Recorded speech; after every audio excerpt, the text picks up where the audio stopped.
जिल्हा परिषद निवडणुकीच्या पार्श्वभूमीवर महायुतीतील तिन्ही पक्षांमध्ये जागा वाटपावरून मोठा तणाव निर्माण झालाय।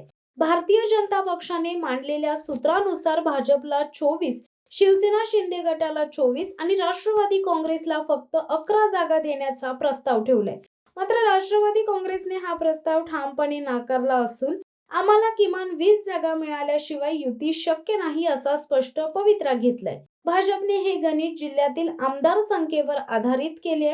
रायगडमध्ये भाजप आणि शिवसेनेचे प्रत्येकी 3 आमदार आहेत, तर राष्ट्रवादीकडे 1 आमदार आणि 1 खासदार आहे।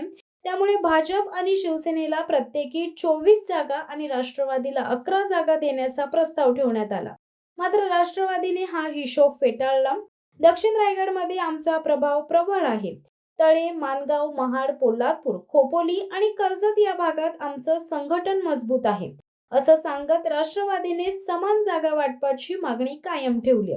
भाजप आणि शिवसेनेने मात्र राष्ट्रवादीच्या मागणीस नकार दिला। त्यांच्या म्हणण्यानुसार आमचं संघटन मोठं आहे, कार्यकर्त्यांचा संपर्क चांगला आहे आणि जनाधार वाढलाय, त्यामुळे समान वाटप शक्य नाहीये। शिवसेनेने सांगितलंय की किनारी आणि मध्य रायगडमध्ये आमचं मजबूत जाळ आहे, तर भाजपने उत्तर रायगडमध्ये आणि आम्ही प्रभावशाली आहोत असा दावा केलाय। या वादामुळे महायुतीचं गणित बिघडलं असून तिन्ही पक्षांनी स्वबळावर लढण्याची तयारी सुरू केली आहे। भाजपने जिल्हास्तरीय रणनीती बैठका घेण्यास सुरुवात केली आहे।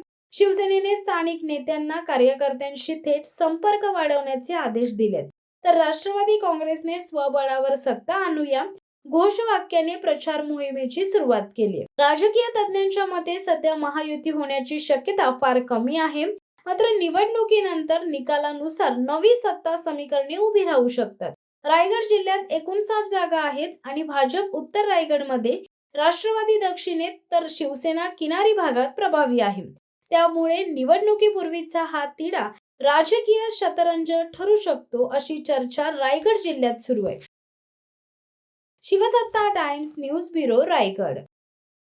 दे धडक बेधडक वृत्त देणाऱ्या आपल्या शिवसत्ता टाइम्स न्यूज चॅनलला लाल बटन दाबून सबस्क्राईब करा आणि बेल आयकॉनला क्लिक करायला विसरू नका।